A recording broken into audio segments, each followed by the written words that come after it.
અમરેલીમાં અખિલ ભારતીય રાષ્ટ્રીય શૈક્ષિક મહાસંઘ દ્વારા માનનીય સર્વોચ્ચ અદાલતના વર્ષ 2010 પહેલા નિમણૂક પામેલા શિક્ષકોએ ફરજિયાત ટેટ પરીક્ષા પાસ કરવા સંદર્ભે તાજેતરમાં આપેલા ચુકાદા અન્વયે પ્રધાનમંત્રીને હસ્તક્ષેપ કરવા બાબતે અધિક નિવાસી કલેક્ટરને આવેદનપત્ર આપવામાં આવ્યું, જે અનુસાર ABRSM અમરેલી જિલ્લાના તમામ સર્વગ્ર કાર્યકર્તાઓની ઉપસ્થિતિમાં અધિક નિવાસી કલેક્ટરને અમરેલી આવેદનપત્ર આપવામાં આવ્યું।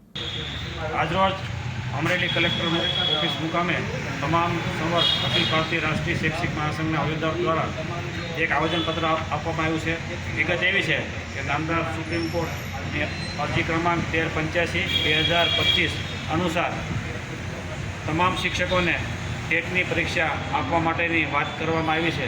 તો આજરોજ માનનીય પ્રધાનમંત્રી શ્રી આમાં હસ્તક્ષેપ કરે એ બાબતે કલેક્ટરશ્રી મારફત સમગ્ર ભારત વર્ષની અંદર 600 જેટલા જિલ્લાઓની અંદર આજે 15 સપ્ટેમ્બરના રોજ તમામ હોદ્દેદારશ્રીઓ એકી સાથે આજે આવેદનપત્ર આપી રહ્યા છે।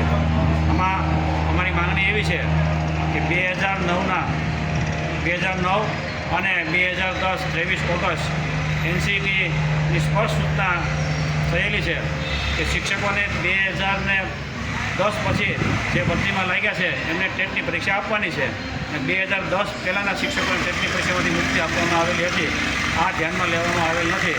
તો આ અંગે શિક્ષકોની જે સેવા છે એની નોકરી ઉપર પણ સંકટ ઊભું થાય, પરીક્ષા આપવી પડે તો બીજા એમની ગરિમા અને બીજા પ્રશ્નો ઉપસ્થિત ન થાય એના માટે પ્રધાનમંત્રી શ્રી આ બાબતે હસ્તક્ષેપ કરે એવી અખિલ ભારતીય રાષ્ટ્રીય શૈક્ષિક મહાસંઘની લાગણી છે।